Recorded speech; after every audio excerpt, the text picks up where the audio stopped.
Алматы қаласы маңынан азық-түлік белдеуін қалыптастырудың маңыздылығы артып келеді. Тамақ өнімдеріне деген тәуелділікті азайту үшін Қазагро холдингі 2 ірі жобаның тұсауын кесті.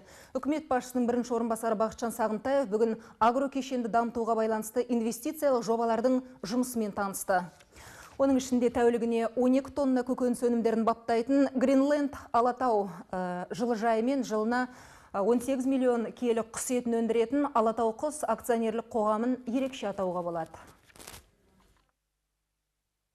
Алматы облысында құс фабрикалары, сүт тауар фермалары, жылыжайлар, көкөніс сақтау қоймалары мен жем-шөп өндірісін қаржыландыруға биылдың өзінде 12 миллиард теңге бөлінген. Бүгін премьер-министрдің бірінші орынбасары осындай жобалардың бірнешеуімен аралап танысты. Құстың жемдерінің бағасы өте жоғары. Негізгі қазір мына директордың айтып отырғанда, негізгі жемнің бәрі солтүстік өңірлерден әкелінеді.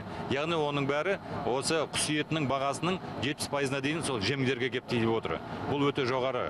Сол себептен қазір біз ойластырамыз, мүмкін осы Қазагро холдингінің қарамағынан және де қазіргі мына Қазагро бизнес бағдарламасы бойынша қабылданған 2020 жылға дейін осы тараптан қанша деңгейге дейін осы жемдерді субсидиялаумен қамтамасыз етуге байланысты.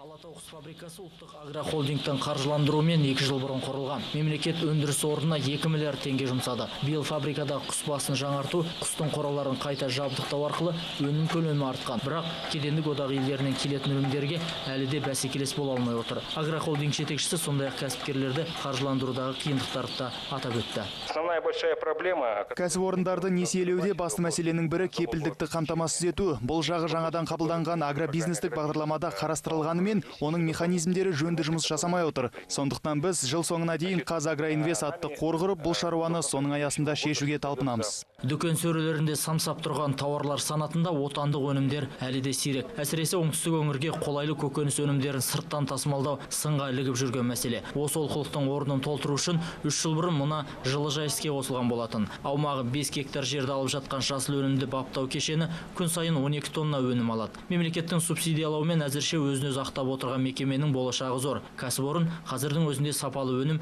тиімді бағасымен тұтынушы қолдауына ие. Қазагро холдингі еліміз бойынша осындай 16 жобаны іске қосқан. Жалпы ұлттық компанияның инвестициялық портфелінде 228 миллиард теңгені құрайтын 300-ден астам жоба жатыр. Ришат Асқарбекұлы, Марат Қалдыбаев, Астана телеарнасы, Алматы облысынан.